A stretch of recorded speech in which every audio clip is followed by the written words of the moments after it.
son muy pocos, ¿no?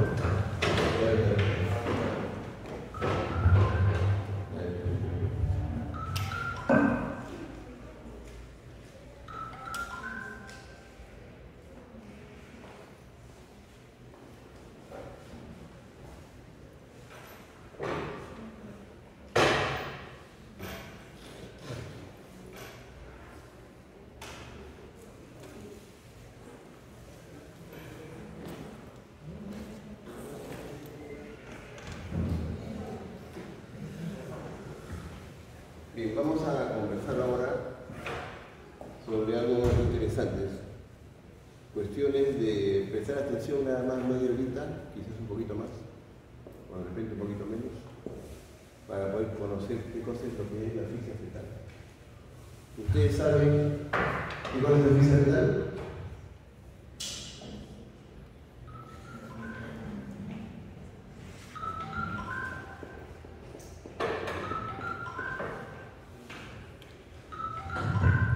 ¿Imaginan más o menos qué cosa es la asfixia fetal?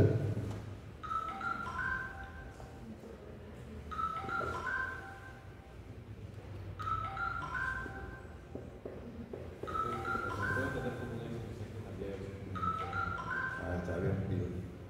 Tengo como una insuficiencia cantidad de oxígeno de acuerdo. ¿Y eso cómo se llama? Hipoxia. Muy bien. Pero hay otro factor también en la asfixia fetal. No. Eso es después. La otra es la isquemia. ¿No es cierto? Entonces, falta oxígeno y se malora el tejido. Isquemia. Y eso se da en el feto, o en el embrión, o en el recién nacido también. Muy bien. Aquí es la definición. Eso es lo más importante de la definición. Este es el contenido. Este es el contenido que vamos a ver en la biología, patogénico, perdón, por todo el riesgo, diagnóstico diferencial, manejo pronóstico de resultados y evidencias y el monitoreo fetal. Esa es la definición. Hay bastante letra ahí, pero lo importante es esto, queridos alumnos. Perdón. Lo importante es esto. Hipoxia, lo que dijo su compañero, disminución o ausencia de oxígeno, y lo de la isquemia, también disminución o ausencia de la perfusión. ¿Correcto? ¿En dónde? En el feto. ¿Y por qué se produce eso? ¿Por qué? Porque hay una alteración a nivel del cambio gaseoso, a nivel de la placenta. Nosotros estamos hablando, por ejemplo, de una preeclampsia, por ejemplo. Ahora puede haber una insuficiencia placentaria en lo que es la preeclampsia. Vamos a hablar de problemas respiratorios de la mujer, un problema crónico de ella, por ejemplo, tuberculosis, por ejemplo, asma bronquial. Todo eso va a producir una alteración en el feto. ¿Y cómo lo medimos nosotros? ¿Cómo podemos medir eso? Con el pH. El pH del feto. Muy bien. Y lo que es el pH de lo que es el cordón umbilical es más o menos 7. O cuando es menos de 7 es la asfixia fetal. Entonces ahí lo que dijo su compañera también, ¿no? Lo que dijo él es un poco más allá, dijo, hay una hipoxemia, una acidosis, ¿no? Y una hipercambia, dijiste tú. Muy bien. Entonces eso puede ser crónico agudo y puede producirse antes del parto en un 20%, durante el parto en un 70% y después del parto en un 10%. O sea, acá lo más importante es esto, durante el parto, en el trabajo del parto, en la labor de parto que viene, ¿no es cierto? Bien, muy bien. Y entonces, si hay esa asfixia fetal, ¿a qué conlleva? A un niñito que nace con parálisis cerebral. Y hemos visto bastante nosotros.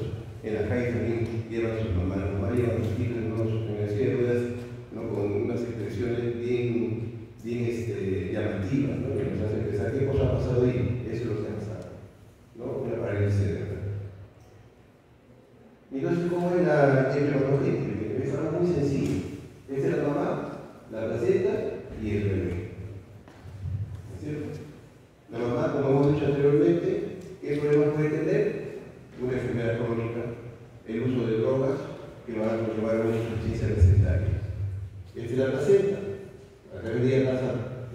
mayoría de elementos y se produce una insuficiencia placentaria, por ejemplo la hipertensión inducida por el embarazo, y afecta al feto. Y el último que se daña es el cerebro, ¿correcto? Lo demás se van malogrando, se van dañando los órganos, y el último que se daña es el cerebro. Y antes del cerebro, el penúltimo, por decir así, son las suprarrenales. Acuérdense de eso. Entonces hay factores de riesgo que debemos de conocerlos. Todos debemos conocer los factores de riesgo antes del parto y en el parto, durante el parto. Antes del parto, la edad. La edad siempre es un elemento importante para lo que es diferenciar entre la gente que tiene ciertas circunstancias o ciertos elementos característicos en una sociedad. La edad es muy importante. Los extremos son acá, ¿no es cierto? Los adolescentes y la mayoría de 35 años. Tenemos enfermedad hipertensiva del embarazo, inducida por el embarazo, tenemos enfermedades crónicas que ya hemos mencionado, tenemos el uso de drogas, cocaína, tabaco, alcoholismo, infecciones maternas, que también hemos mencionado, ausencia de una atención prenatal adecuada o de un número también, embarazos posttérminos, por decirlo, en las 42 semanas, embarazo gemelar y hemorragias de la segunda y la primera, acá puesto el segundo o tercer trimestre, o podemos decir también entre la hemorragia de la primera semana de la gestación o la segunda, la primera mitad del embarazo y la segunda mitad del embarazo. ¿Qué es lo que pedimos nosotros o qué síntomas puede presentar una placenta previa, por ejemplo?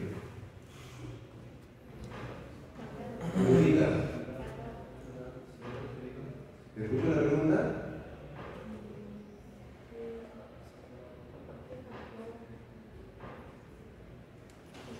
Si fuera cada madre de dejar su celular al costado, como he dicho yo, y me han llamado un montón de veces. ¿No?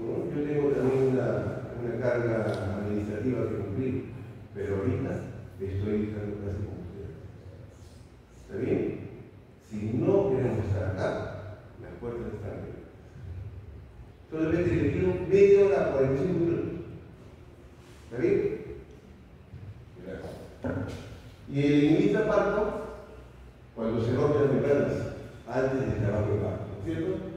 O el mismo trabajo de parto pretérmino, o con parto instrumentado, o alteración de la frecuencia cardíaca que puede ser por cualquier motivo que se altera el corazón del bebé, el ritmo cardíaco del bebé, el DPP, la placenta previa, prolapso del cordón, circular del cordón, la presentación de nalgas o podálico y una cesárea de emergencia, porque una cesárea programada es diferente a una cesárea de emergencia. Entonces, las dos asociaciones se juntaron en esa época, la A y la ACO, la Academia Americana de Pediatría y la Asociación Americana de Obstetricia y Ginecología, y clasificaron esta asfixia fetal o asfixia perinatal que llamamos ellos, en una depresión perinatal leve, moderada y severa. Aquí están las diferencias. En la leve puede haber antecedentes de sufrimiento fetal agudo, un antecedente. El APGAR es el importante acá, menor de 6 al minuto y mayor de 7 a los 5 minutos. Y un pH, también es importante, un pH acá muy importante, de cordón mayor de 7.18. La moderada, un APGAR menor o igual a 6 a los 5 minutos y un pH de cordón 7 a 7.18. Y la severa, viene el APGAR, reserva 3 a los 5 minutos, un pH de cordón menor de 7 y algún grado de afectación sistémica del feto. Entonces, para llegar a ese diagnóstico en anteparto, hay que detectar y corregir los factores de riesgo que hemos mencionado, ¿no? Que son antes del parto y durante el parto. ¿Acá están? En el interparto, por ejemplo, el monitoreo fetal es muy importante. Tenemos que ver si hay una bradicardia fetal, ¿no? Por debajo de 120, algunos autores dicen por debajo de 110.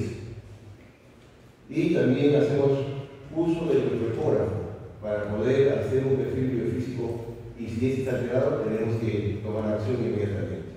Y en el posparto, ya en el bebé, cuando ya nace, se evalúa el APGAR que hemos visto, los los gases del cordón umbilical, ¿no? De la arteria umbilical, en menos de una hora de vida, necesidad de cigarrillo, necesidad o no de reanimación neonatal, y si se ha producido una encefalopatía moderada o severa con compromiso multiorgánico, ¿no?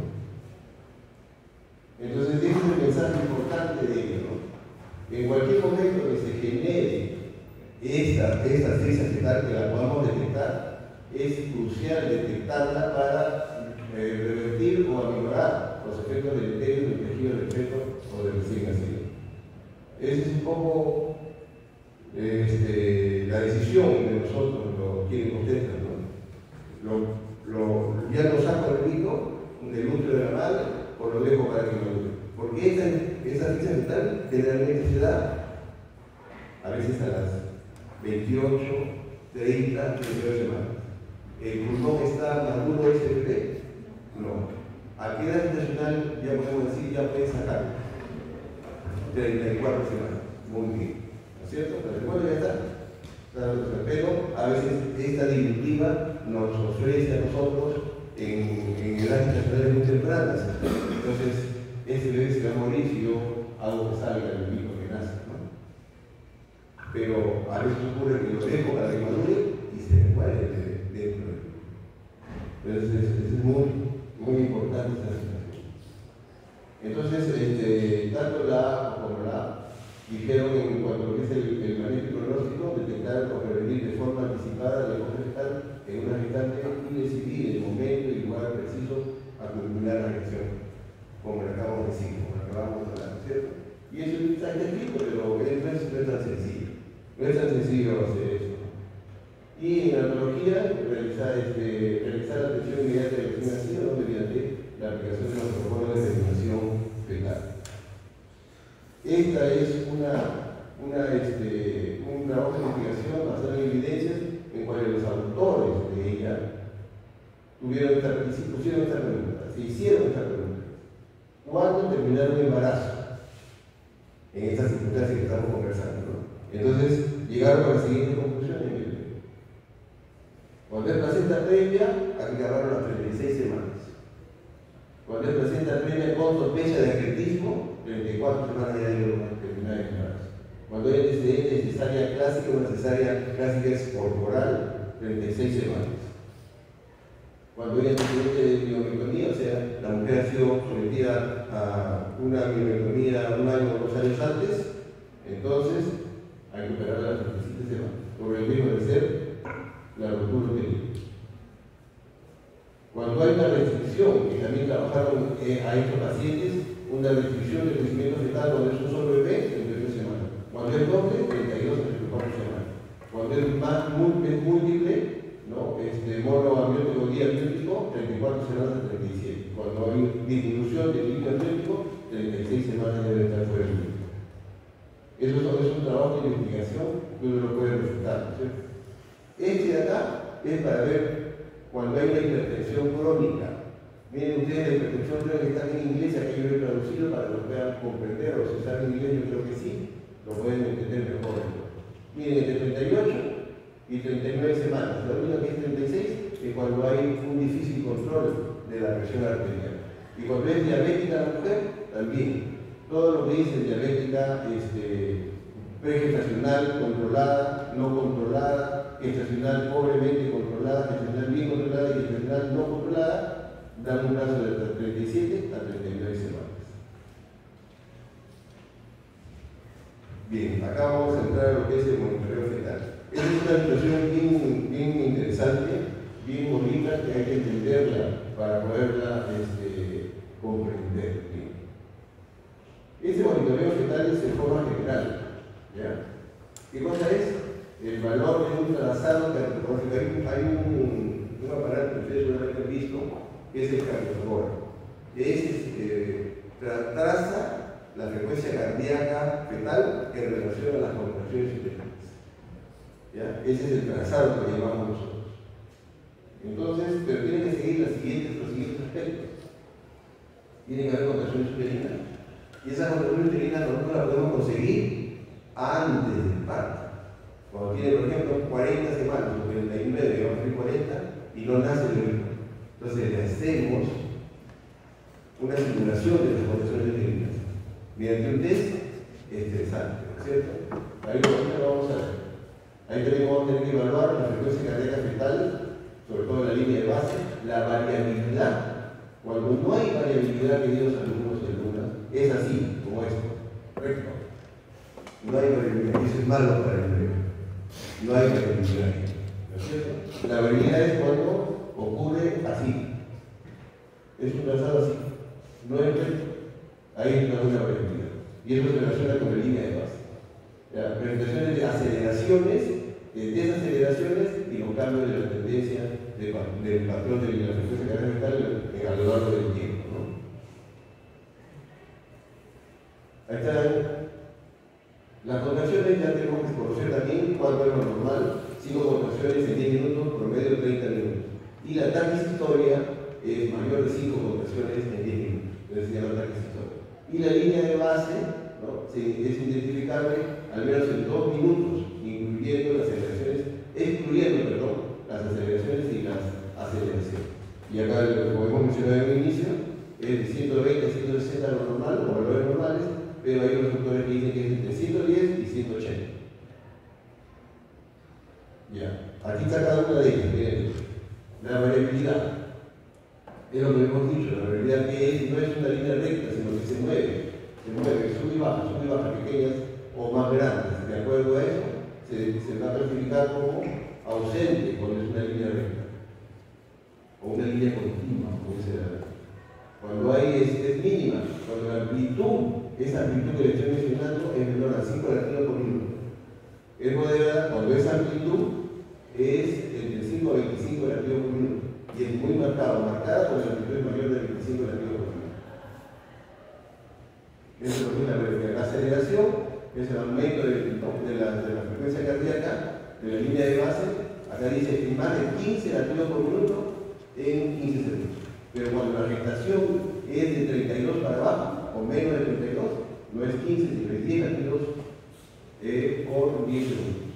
Cuando hay contracción, la contracción es tan poderosa que la frecuencia cardíaca disminuye, se hace como hay una disminución. Pero esa disminución es esa la que le estoy diciendo, es habitual. 15 latidos por minuto en 15 segundos se recupera. Pero si es de 32 semanas o menos, ya no son 15, son 10. Bien, y las desaceleraciones, que ya hemos comentado con los alumnos de práctica, que son precoces, tardías y variables. Acá la más brava de todas, que hay que tomar una actitud inmediatamente, es la tardía, que es que va a haber una insuficiencia placentaria, donde el nadir después de la primera contracción, o sea, la primera contracción es lo último, es como una montañita, y el nadir de la bradicardia, es decir, de la caída ¿cómo se llama?, de los latidos cardíacos fetales, ¿no es cierto?, es después de esa contracción. Esa es la más difícil, la que tenemos que actuar inmediatamente. La otra, es el DIP 2. El DIP 1, que son los precoces, es cuando es un reflejo vagal de compresión encefálica, que generalmente coincide la caída de la frecuencia cardíaca con ¿cómo se llama?, el mayor tamaño de la contracción uterina. Y la otra, que es la variable, que es DIP 3, las desaceleraciones no guardan relación con las contracciones uterinas, ¿cierto? Y el patrón sinusal sí es premorte, que si ustedes ven un patrón sinusal, es premorte. No hay ni variabilidad, ni aceleración, ni desaceleración. Ahí está, eso es lo que tenemos nosotros. Hay tipos de motilidad fetal, el no estresante y el estresante. Ahora, ¿cuándo yo voy a hacer el no estresante y el estresante? El no estresante desde las 28 semanas. Antes no lo puedo hacer. ¿Correcto? Porque me puede desencadenar un trabajo de parto. Y el último, obtenemos un pretenso o uno que está inmaduro, Y el desestresante lo tenemos que hacer después de las 36 semanas. Y lo hacemos con un medicamento que se llama oxitocina. Este es el test no estresante. ¿Qué me va a evaluar el tema? ¿Para qué voy a hacer el test no estresante? Me preguntan ustedes, ¿para qué me sirve? Este test no estresante nos va a dar esto. Nos va a evaluar el sistema nervioso central del bebé. ¿Cómo hago eso? ¿Cómo ocurre eso? Porque hay una reactividad fetal mediante las contracciones uterinas. Perdón, mediante la frecuencia cardíaca fetal. Yo monitorizo la frecuencia cardíaca fetal. Y este no estresante, no le pongo mi suero ni oxitocina, simplemente lo muevo al bebé. O le pongo una corneta, un timbre y tiene que reaccionar. Y cómo acelera su corazón el bebé, ¿no es cierto? Pero hay algunos que no hacen eso. ¿No? Y podemos estar haciendo varios minutos y no hace. Entonces se llama no reactivo. ¿Ya? Y el otro que sí reacciona es reactivo. Ahorita vamos a ver cómo se clasifica, cómo se nombra cada uno de ellos. Entonces es importante, eso es lo que yo quiero que ustedes sepan, que el test no estresante me va a hablar qué cosa. Y ahí viene, y le van a preguntar, ¿qué evalúa el test no estresante? El sistema nervioso central. ¿Pero cómo lo evalúa? Mediante la reactividad fetal. ¿Qué cosa es la reactividad fetal? Su corazón. ¿Cómo reacciona ante los eventos que ocurren al movimiento del bebé, de la cabeza o del cuerpo del bebé, o ante un sonido que le colocan en el abdomen de la mujer? ¿No es cierto? Es inocuo y no tiene contracción. Y otra cosa que tienen que saber que tiene que ser por encima de la 28 semanas, ¿no? Antes no. Entonces, acá hay uno para el procedimiento, el ayuno es menor a 2 horas, un reposo materno de 1 hora antes del procedimiento, una posición de semipobre, y realizar el trazado. Acá está lo que estaba diciendo, hasta 90 minutos. Pero si no es reactivo a los 90 minutos, yo puedo alargar este procedimiento no estresante, hasta los 120 minutos. ¿Correcto? Y si no hace nada, el útero el bebé no reacciona, entonces no reactivo, ¿cierto? Es no reactivo. Ahí está. ¿Cómo se va a interpretar ese test no estresante? Como reactivo, que es normal, y como no reactivo, que es anormal. Es diferente a la interpretación del test estresante. ¿Correcto? Es diferente. Entonces acá es reactivo normal, no reactivo anormal. ¿No es cierto? Ya. El otro. Este es el test no estresante, no reactivo. Miren, queridos alumnos. ¿No es una línea esto? No tiene nada de variabilidad, o muy poca variabilidad. ¿No es cierto? Y es importante la evaluación de la variabilidad.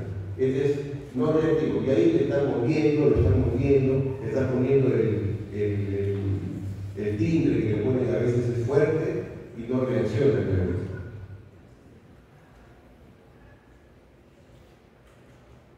Mira la diferencia con este. El test no estresante reactivo, miren. Eso es bueno. El bebé está formidable. No hay ningún problema. Y no hay contracciones uterinas. Miren bien, esta es una contracción sin contracciones uterinas. No hay nada. Y miren cómo está el corazón del bebé. A diferencia del otro, que miren cómo está. Nada. Es su línea de base por 120, es así. No hace más otra cosa. Ahora es el test estresante. Ahora, ¿de qué me habla el test estresante? ¿De qué me va a hablar? ¿Qué me va a evaluar el test estresante?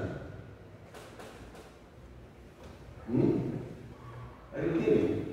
La placenta.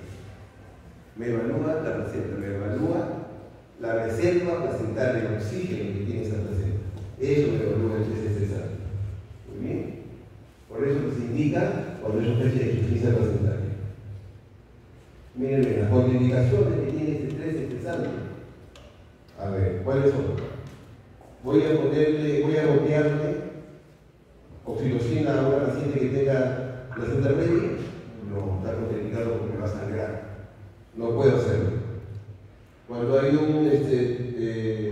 una placenta, un desprendimiento de placenta no inserta, tampoco lo puedo hacer. Cuando tiene un cerclaje, cuando a veces las mujeres son abortadoras sexuales, 3 a más abortos han tenido hijos, ¿no? Y les tiene que hacer un cerclaje para poder soportar ese embarazo, el peso de ese embarazo, porque los esfínteres son insuficientes del cuello uterino. ¿Le voy a hacer un test estresante? No. porque si no, de repente hay contracciones y tengo que cortar el centraje para que venga el médico, y de repente que tiene 28 semanas o 34 semanas y va a ser peor, ¿no es cierto? Cuando es podálico transversal, la posición transversal no puede salir el bebito porque va a final. ¿Para qué? La tengo que programar para cesárea, igual de nada. Cuando hay polidramas, aumento del líquido amniótico o disminución del mismo. Cuando hay un sufrimiento fetal identificado por otros medios, cuando es doble embarazo o cuando es un sufre térmico. Este sí es relativo cuando tiene cicatriz previa anterior, cuando el útero ha sido operado con una cesárea anterior, ¿no es cierto? Hay que tener cierto cuidado con eso. Cuando es 2 veces, no. Cuando es una vez, sí se puede hacer, pero con mucho cuidado. Ahí tenemos la guía nosotros del protocolo de la maternidad para que lo puedan ver.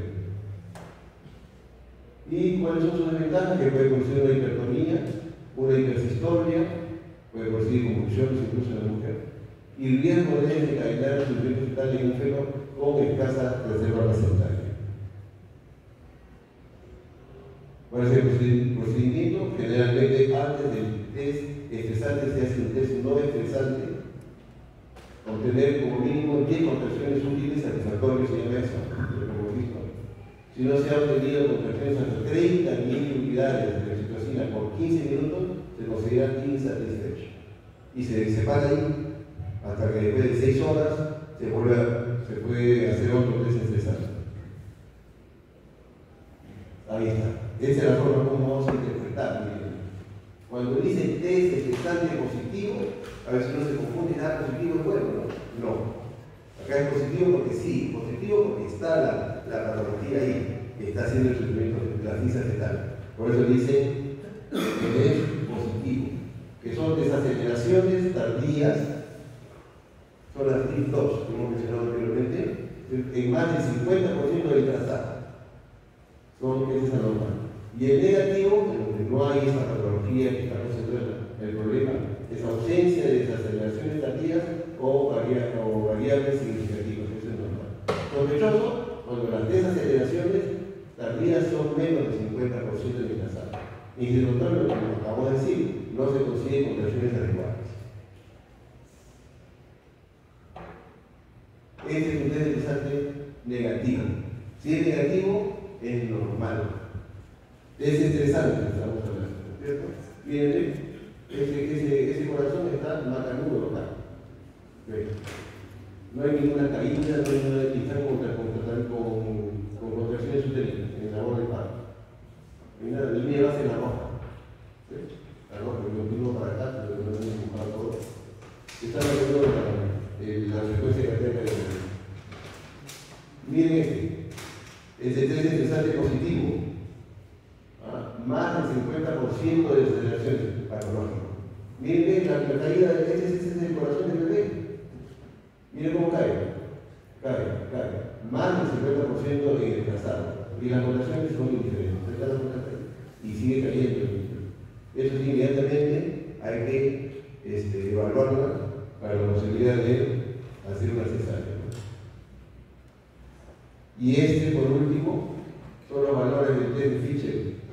Como le dije en un inicio, hay bastante sutileza saber en qué momento sacamos el bebito. Cuando está en los extremos, no hay ningún problema. Podría decir de 8 a 10, normal.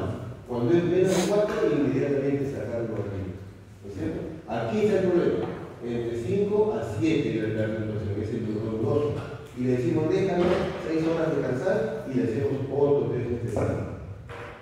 Y cuando deja de descansar 6 horas, le hacemos otro test estresante y al final. Ahí tenemos que controlar esa gestación, tenemos que controlarlo. ¿No? Efectivamente, la guía dice hay que reposar, hay que hacerlo reposar esos primeros 6 horas, pero simplemente tenemos que ponerle el monitor de los primeros fetal para ver cómo está. Y si ahí vemos, antes no teníamos, cuando yo estaba de residente, no teníamos monitores, ¿cómo nos controlábamos? Por el final. ¿No? Lo poníamos todo ahí hemos estado, ahí estábamos, ahí pegados al paciente. Escuchábamos algo diferente a lo normal, revisábamos al asistente, lo guardaba y si era lo que nosotros habíamos detectado, terminar el embarazo con vida. Pero que es la última. Muy bien. ¿Preguntas?